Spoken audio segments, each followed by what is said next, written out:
Hello. Hello. I would like to say congratulations. Special Thank guest you. Charlie Rizzo back on Sonic Dorms to talk about her new EP, The Light, which is a wonderful, magnificent, absolutely fantastic piece of work. Yet again, from who I believe is a really soulful singer-songwriter that is on the rise with every release. So thank you for doing this with me again. I'm here to support you every step of the way. That's what I appreciate. I love your support. I can feel you so close, and so it's a kind of a bad habit to be in your program, and it's so nice to be here. So thank you for having me.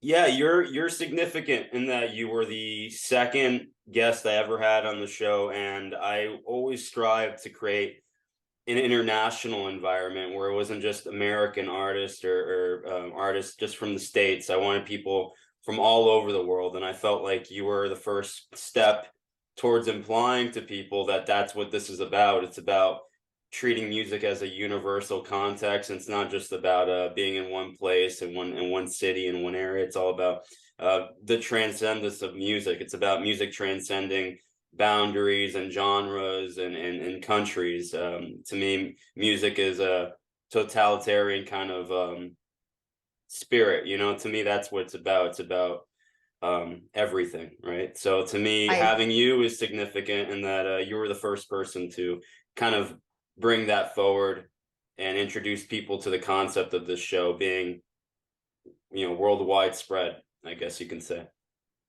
Well, I totally agree. I think music should be really, it should move everywhere. I mean, here in Italy it's kind of different because there are not many artists that reach the success in Italy, because singing in English is not really accepted, is not really distributed. So you don't get any label that maybe will sign you if you write in English. And also we go to cinemas and we don't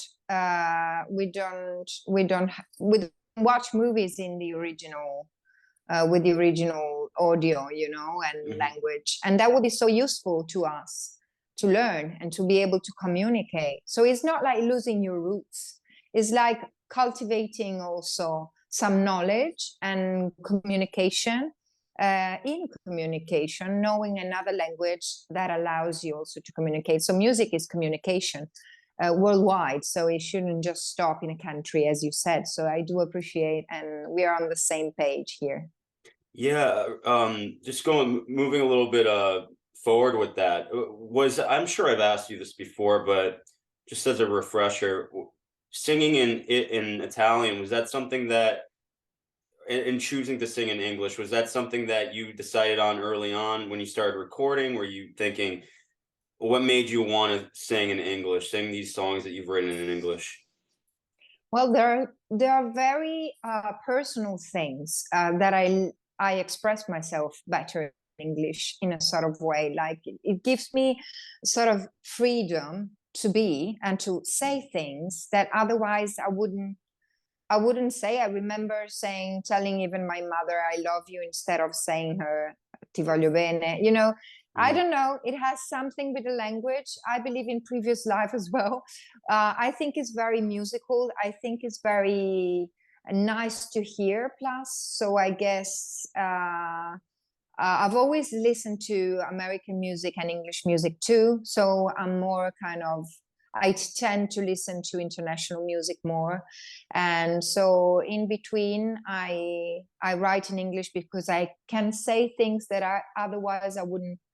I would keep for myself maybe more, and there is a sort of a filter going on there, and also the same thing we said before. We mentioned being able to communicate to friends that lives abroad, not just Mhm. Italian friends, but other friends and new friends and people from outside my country.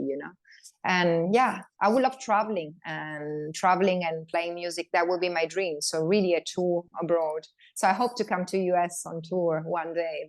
That's my aim. You have to, undeniably, because the music to me it's there's something about it that's earnest and honest, and I feel like you're the kind of artist that a lot of people thrive for. And between America and Europe, I think that there's people love organic music that really speaks to the soul, and I feel like that's something that you've been creating since you started. And yeah, you need to come over. Yeah, I would love to. Definitely, I would love to. Well, we're working on it. Next, well, I don't want to, say things that you might want to ask me. So but yeah, we're working on it. Let me just say that we're working on the next album. Is a long length album, and so I hope with that album we really be able to bring it abroad and find the right booking agent to help us abroad. And everyone has to do his own job. I cannot take care of everything by myself, so I have people helping me here already in Italy, but I definitely need someone, a figure for Europe and maybe US one day. Wonderful, wonderful. So going to The Light, which is out now, you can stream it everywhere, and you can purchase a copy as well physically on vinyl, which sounds amazing, because to me, something that really became apparent the second I put this on my turntable was the fact that it sounds very analog. I don't know if it was recorded that way or mastered that way in any way, but it doesn't sound digital. There's something about it that sounds very earthy. Doesn't Yeah, sound like a digital recording. I mean, I don't know, was it recorded digitally or analog? How was this record made? digitally. It Yeah. was actually digitally. I believe it's the production also from Federico Dragogna. We have to consider here that it was a new partnership, sort of, a new project with a person that I didn't know. It was a friend to my previous producer, and also they've been working together to some project, his own project as a solo artist, because Federico is the guitarist of a band well known here. It's called Ministri. So here in Italy, they're very popular, and they play rock music, but he's a musician and he's a producer. And so I wanted, just my previous producer introduced each other, and he brought some of my new music to him without telling me, actually. So I didn't know about it.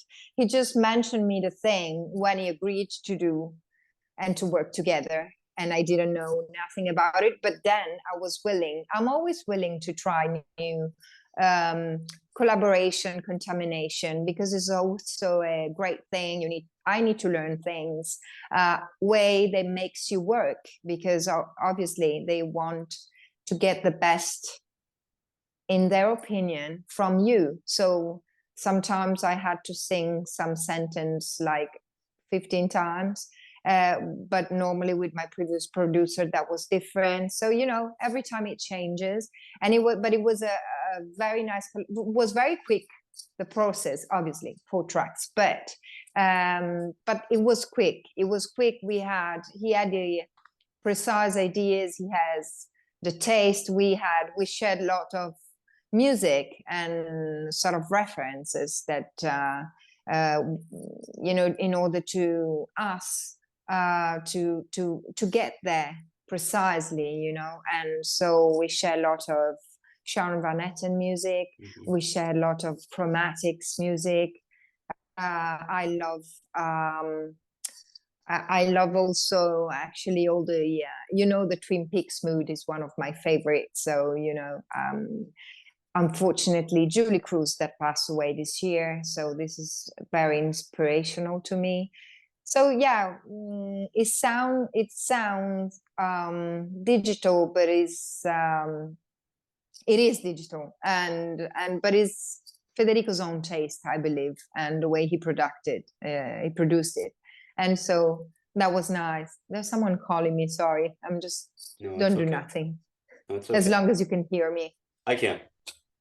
Okay. Yeah, it sounds very natural, and it's hard to create records, especially as time has gone on, to sound natural. sonically, and yours sounds natural. It sounds very organic, and so it's really cool to hear that your producer had an impact on that. And if you wouldn't mind sharing with me, you said previously that recording was a little bit different in nature, but with your current situation, there were moments where you had to repeat certain phrases 15 times.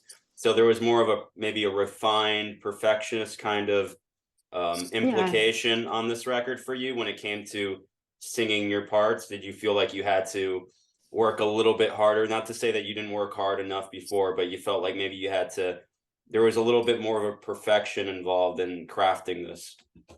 I think first thing you have to do, and first thing I do when I agree to work with a new producer, I need to trust him. So we might not share the same idea on the sort of feeling you want to put into a phrase, maybe. And so I tend to be very smooth. Sometimes it needed a tougher start, clearer, louder, so those were the shades that we were trying to reach. And that's why he made me sang 15 times maybe the same phrase. But it's good, it's cool, and I'm willing to learn all the time. So you enjoyed that. You enjoyed that. I don't have any problem with that. I'm very down to earth, you know me. Mm-hmm. And so it's like I trust the producer. I need to follow the people. They're leading me somewhere. Otherwise, it's going to be like an hybrid and of a project. But no, songs are mine. I write the songs. I write the lyrics. I do some of the pre-production though, because I use Logic and GarageBand. You know that. And so that helps me, to give the producer a better idea of some sounds, where I'd like to go, if I use a piano instead of the guitar. And so, yes, but in terms of, intention, taste, feeling, emotion, they hear me from the outside, so I have to trust them.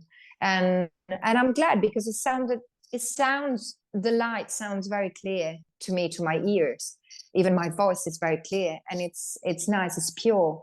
We don't have many doubling, which is something tricky. Sometimes you need it, sometimes you don't. And so that's what I really like from Federico. It's very clear, it's very pure. Everything was taken truly, not much of melodyne in order to tune the voice, things you do in the studio record. You don't have to share. I mean, I can share secrets and things, it's not a secret though, that sometimes you use the melodyne to perform better and things, just to make it perfect, because we're in a studio. We're not in the 60s anymore, unfortunately. But that's the clearest part of Federico came out in the Light project. Very nice.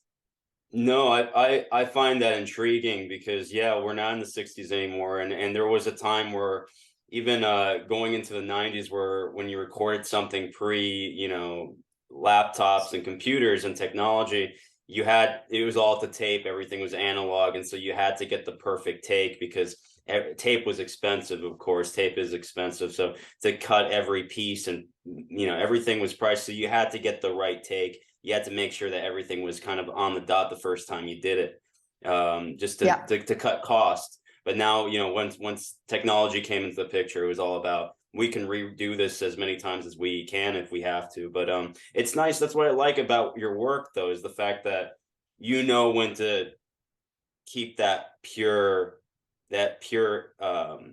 mindset into the recording, where it doesn't sound convoluted, or it doesn't sound refined to the point where it sounds too perfect, where suddenly your identity as a singer is lost. Everything still sounds like it was, the moments that were captured were the necessary moments. And again, that's a tough balance to have, but it seems like you've definitely accomplished that in making sure that that sense of realness is still heard in the sounds. Has to be, definitely has to be, is the first thing. And also, again, it's about it's about also feel confident. I was recording at my previous producer studio because he was mixing. He recorded, mixed, and mastered the EP. So I was there. So I was confident. I was feeling, at ease, and it was great. And so yeah, no problem at all. And Federico was there, and we just work, I guess, for 5 or 6 days, truly, not more. And it was beautiful. And it was quite a long time ago, actually, because the EP was already ready to go like 8 months ago, but we were waiting for the right season. I'm an autumn kind of mood. My project is kind of more wintry, and my music is more you need some foggy days and some rain, some leaves, falling leaves. This is the feeling and the mood of so we were waiting, and now it's on the market, and it's so good when you publish it and you see it, and it's not the same thing listening to it when it's like you have it hidden somewhere in a drawer. It's not the same feeling. When it's out there, it's beautiful. You can feel it. It's real. It's born. Absolutely. I love also the fact that you mentioned that you're always up to task with anything, as long as you trust the people that you're working with, because I've heard countless stories about the artist producer relationship where there are producers that are more of the one take, two take, spontaneous kind of thing, and there's the producers that want a certain thing. They want to capture a certain thing that until they hear it, they're not going to stop pushing for that. And I think it's a great perspective that you have, because I know that the psychology behind that, it can take its toll on an artist if, through repetition, they don't really understand that. There's artists that don't understand that, but it seems like you understand the ideology behind capturing whatever it needs, whatever the song needs in that moment. You always seem up to task, which I think is wonderful. Well, I think the very first step is when you picked a producer, or it happens to work with a producer, and if it happens to work with it, is because you trusted him, because you had the empathy, you had the feeling that he was the right person at the right place at the right time, first of all. So then when you go through the process, you don't have to forget that, and you need to trust him. Then you can talk afterwards, but you really have to reach the mix phase, not before. Like, really, because in a mix you can do many things, you can change many things. If you want, you can sing it again, but so, and sometimes it's difficult because they can be quite rude. I mean, I never work with women, and I would love to try. Maybe a woman producer, that would be, is one of my dream, to work with a woman as well. But sometimes they also, I don't know if it's about men or what, but sometimes they can be sort of rough, and I'm kind of very sensitive, so I try to, but I wear this sort of I have to be professional, and I listen, and I follow, and I absorb what they're saying. I bring it home, I think about it clearly, and the day after I follow what they said and they asked. And then it's true, then it happens. So you just have to give it time, and you don't have, as an artist, to pretend that the way you do it is 100% better than someone else's is thinking. You have to give a chance, and sometimes they're definitely right. So again, being down to earth, and allow yourself to learn things as well, new things, and way of saying, way of singing. I've done different things in the new record. I've been very pushed away, like in terms of the way I normally sang.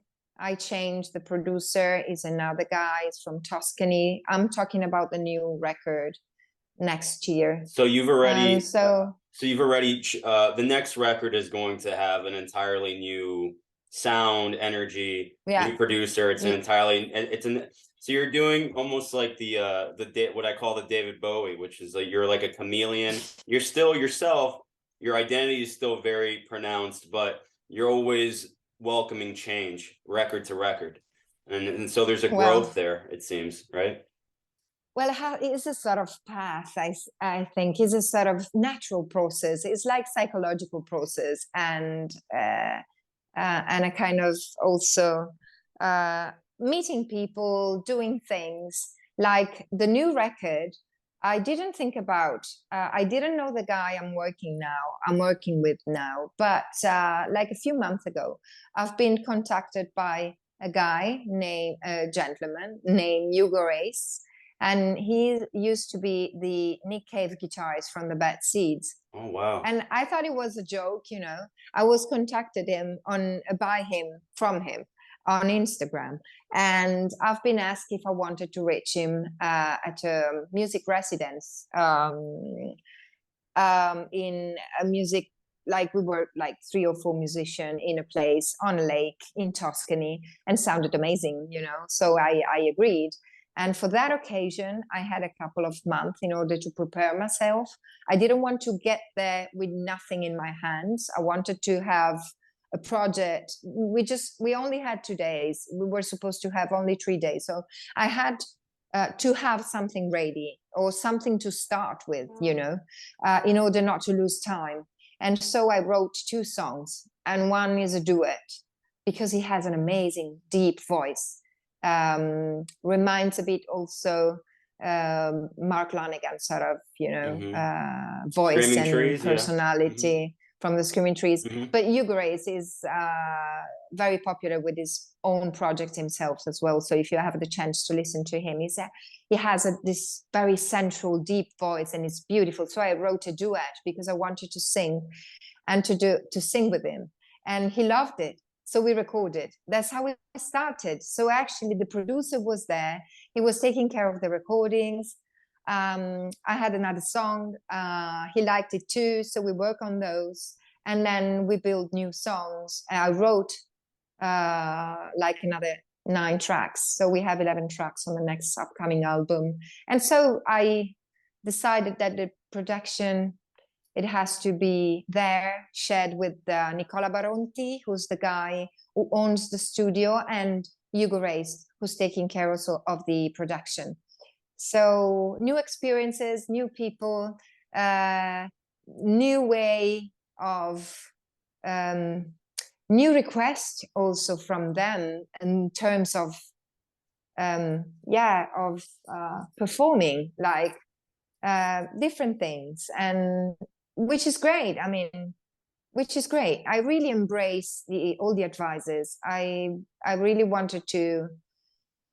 It's a sort of growing process, and it's very nice. I don't know what is going to be after that. I'm always like with my mind. I'm always moving forward. I'm always moving very quickly, but I have to stick with my delight now, because the light deserves some time, because it was a process to me of it was very sort of deep and almost spiritual kind of EP, and so I want to spend time with my delight and then being focused on the next record. But because I'm working now on the new one, I'm always, sometimes I go to Tuscany quite often to finish it, and so I'm always there with my mind too.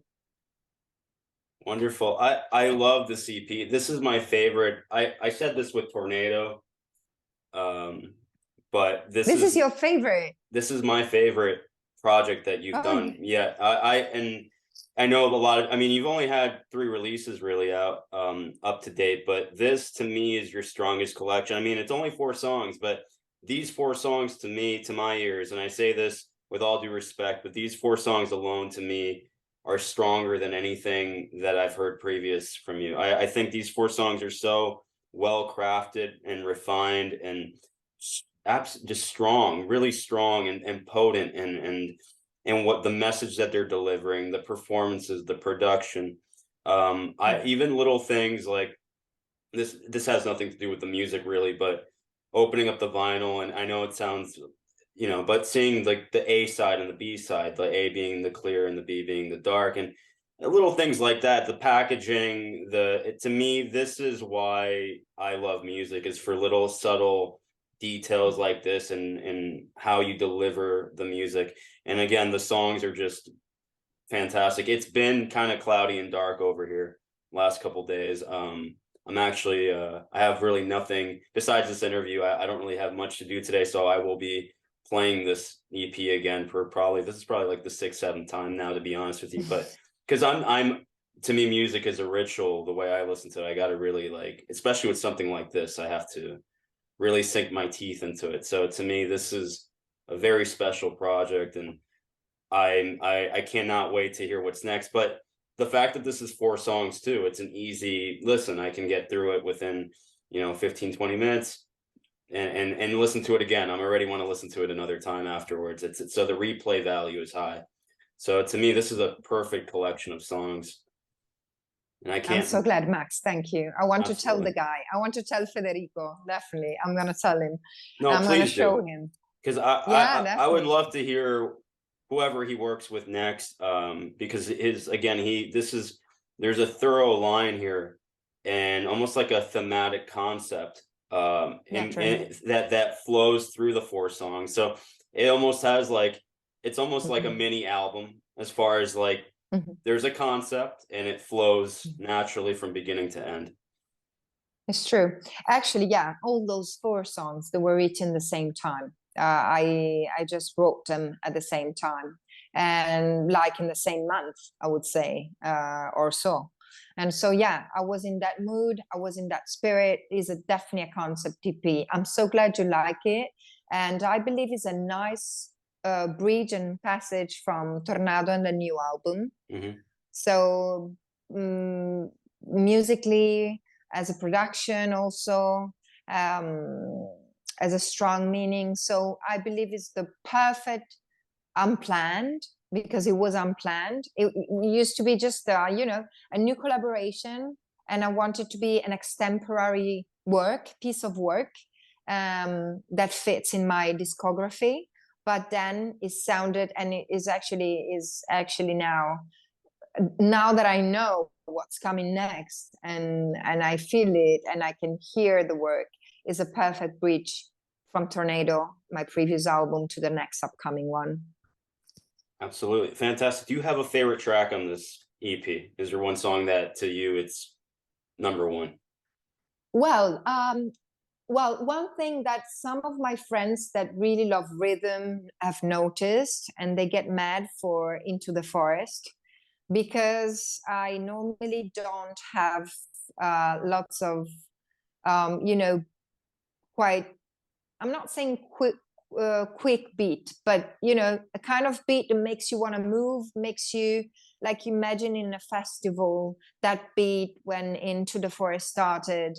And it starts like, again, a sort of, if you hear it with a voice and a guitar, it's a very Celtic kind of song. It used to Hmm. be, it can be like an old kind of song, and then at a certain point it grows, and it starts, and it brings you, and that energy is something that I really, maybe I never had, and a new sun kind of beat that I liked and I appreciate from Federico's work.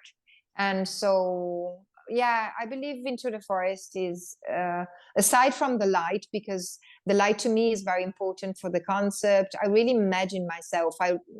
When I wrote the light, I was reading this book.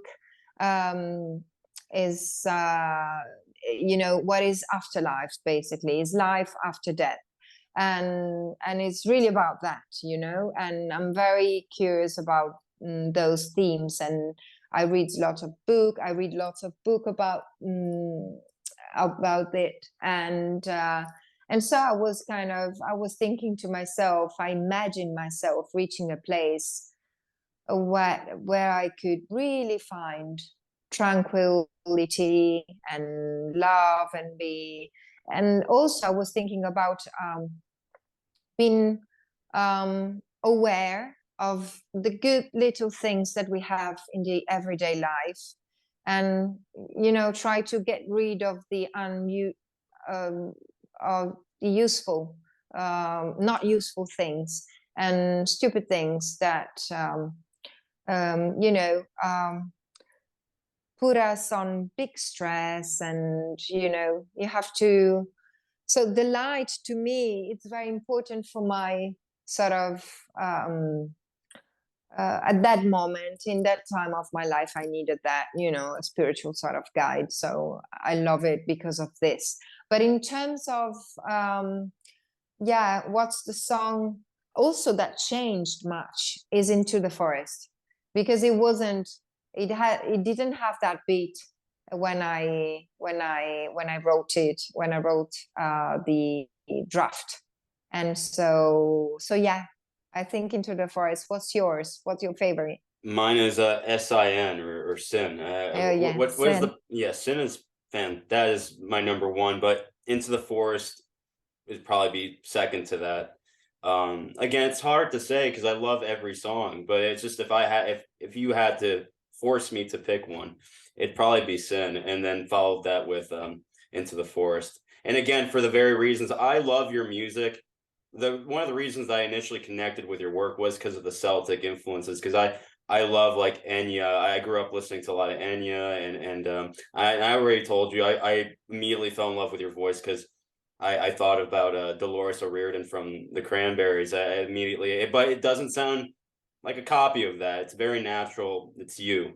But that Celtic influence is I've always embraced it with any form of music. So the fact that you were kind of adding a new element to that with like you said, with more of that, with a more of a beat into that, to me just immediately was like, wow, it almost took it to a new place. And I'm curious to know, is that something that you, not that I want to be spoiled, I want to go into the next album or the next project completely unspoiled and surprised like I was with this, but is that something that you plan on exploring with your music, adding new elements to what you already do? Yeah, definitely. There's a way of singing sometimes. There's a song where I use spoken words in a part of it. I don't want to say too much, but yeah, this is new to me, except the end of the light. Yes, I do. I speak at the end of the light, but it costs me because I can't hear myself doing that then afterwards, after the recording. I sort of feel embarrassed. But because it's very true, because it's so true. Because you feel vulnerable, maybe you feel vulnerable when you're like that. Yeah. So much makes me sometimes really makes me want to cry almost, because I can feel myself. So I believe people will feel the song, will feel the meaning, it's under the skin. And so yeah, there are sort of some approach, the way I approach some song, the way I sang them, the power of the sound also is gonna be yeah.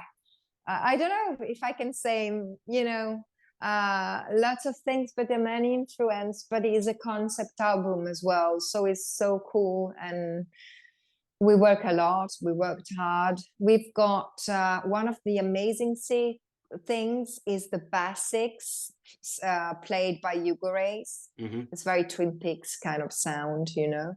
And in 4 or 5 tracks, amazing sound.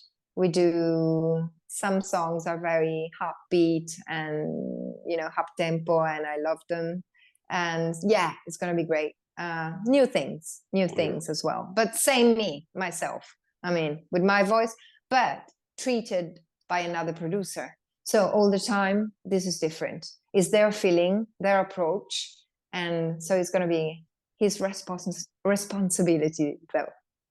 That's great to hear. And also just my 2 cents, I don't feel like you need Melodyne on your voice. You have I understand that sometimes in productions you need, but you have such a wonderful voice as is. And I like the fact that it's only here and there and it's not really overwhelming, because to me you have a incredible singing voice.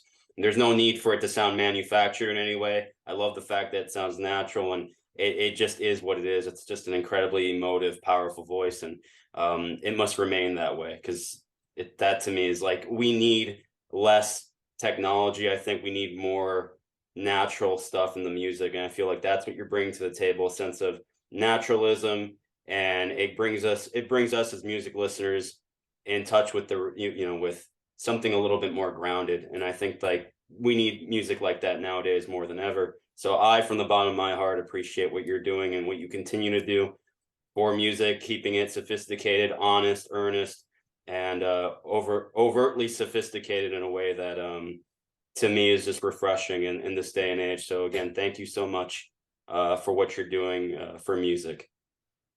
Max, thank you very much. I thank you because I'm flattered. I love what I do. So I really appreciate your support. Thank you for the space here and the time. And I can't wait for you to listen to the new work.